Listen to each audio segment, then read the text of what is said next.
Welcome back, Daisy Cakes. Today we'll be looking at the 1951 Retro Hugos. Why? Because I am Daisy Ex Machina, the drag queen detective who investigates all things speculative in science fiction, fantasy, and horror. And I'll be looking at the Retro Hugos for 1951 to add one to my TBR from any of the nominees. It doesn't necessarily have to be the winner. If you don't know what the Retro Hugos are, they're Hugos from 1939 to 1953 when the Hugos were not awarded. So there's about a 14-year period. And even that isn't accurate because there are a few years after 1953 where the Hugos were not awarded. But anyway, the Hugo Awards have done 8 Retro Hugos, so there are a few years left to do. Today, we'll be looking at 1951, which was awarded in 2001. I'll go over each of the nominees, tell you who's won, read the blurbs, and then pick one to add to my TBR, hopefully to find a golden age science fiction writer that I haven't read. Okay. For 1951, the nominees are Robert A. Heinlein for Farmer in the Sky, Isaac Asimov for Pebble in the Sky, C.S. Lewis, The Lion, the Witch, and the Wardrobe, E.E. Doc Smith, First Lensman, and Jack Vance's The Dying Earth. And the winner is Robert A. Heinlein's Farmer in the Sky, first published in the Boy Scouts Boys Life magazine. Okay, well, I have a little bit of an issue because I've read all these authors and I've read several of these works, so I'm not sure who I'm going to pick because I'm not going to find anyone new, but hopefully I'll find a work that's new, maybe. But let's go ahead and read the blurb for each of these nominees, starting with Robert Heinlein's Farmer in the Sky. This is one of his juvenile books, like I said, was published in Boys Life, the Boy Scout magazine, and one of my favorite of his juveniles. So let's go ahead and read the blurb. Bill knew his destiny lay in the stars, but how was he to get there? George Lerner was shipping out for Ganymede to join the fledgling colony, and Bill wanted to go along, but his father would not hear of it. Far too dangerous a mission, but finally talked his way aboard the colony ship Mayflower and discovered his father was right. Okay, the title and the blurb and even the covers that I've seen don't really do this story justice. Like I said, it's one of my favorite of Heinlein's juveniles, but I'm not going to pick it because I've read it, and certainly Heinlein is not a new author for me. Let's move on. Next we have Isaac Asimov, Pebble in the Sky.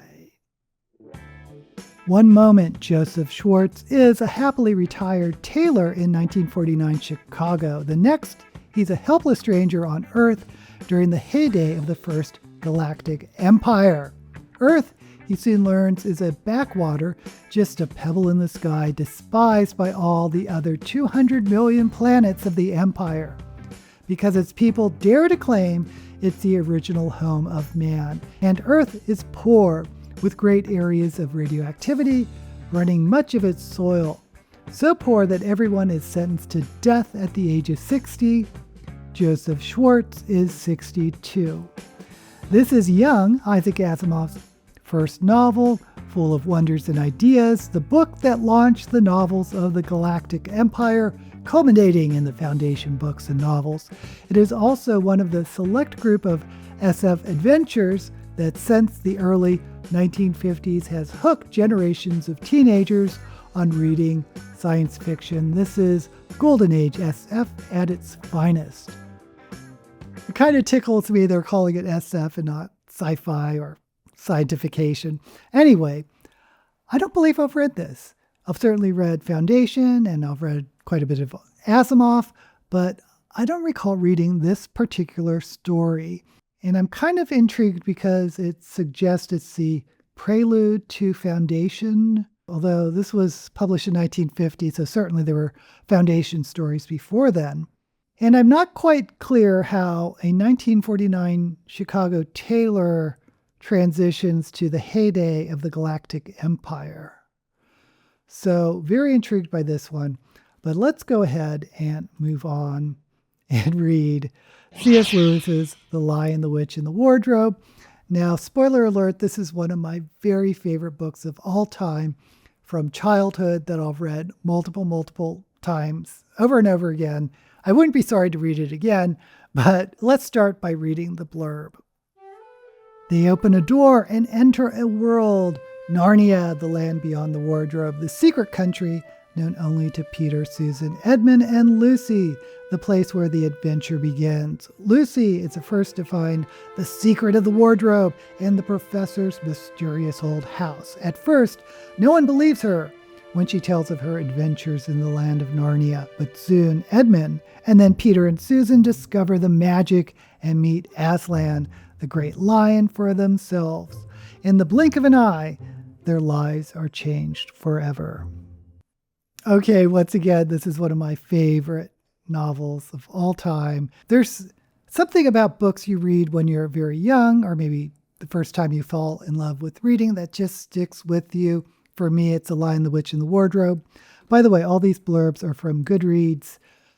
I can't in good conscience pick this for this TBR game, but if you have kids or you're a kid at heart, I highly recommend the Chronicles of Narnia. And yes, there are Christian allegories woven into all of C.S. Lewis's works, and his children's books are no exception. If that is an issue to you, it's not for me. I just love these books 100%. Let's go ahead and move on to the next book, E.E. Smith's First Lensman.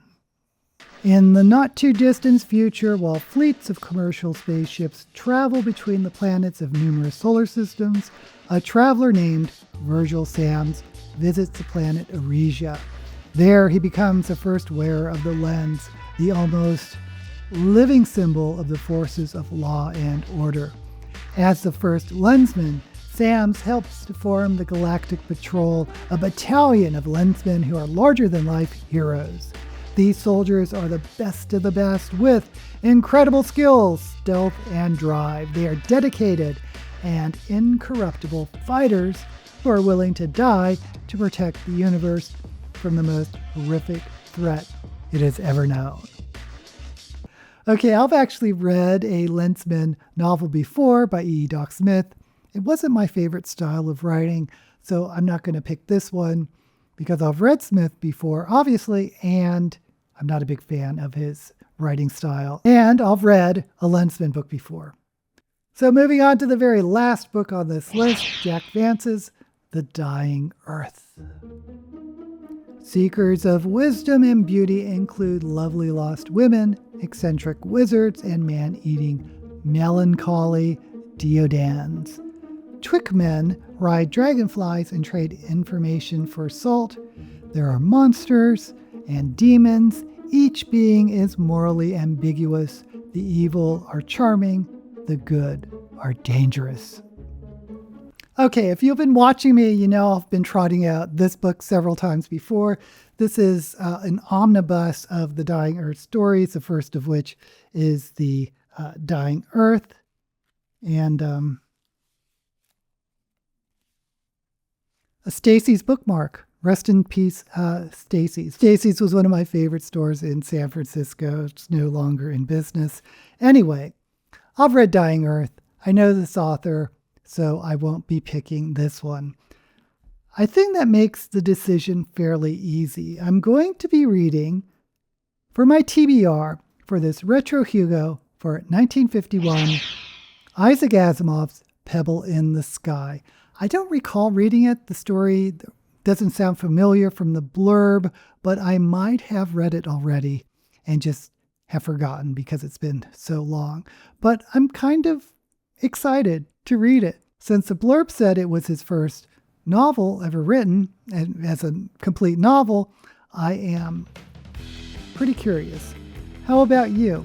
What book or books would you have picked based just on the blurb from the 1951 Retro Hugo nominees? Let me know down in the comments. And while you're there, don't forget to like this video and subscribe to my channel.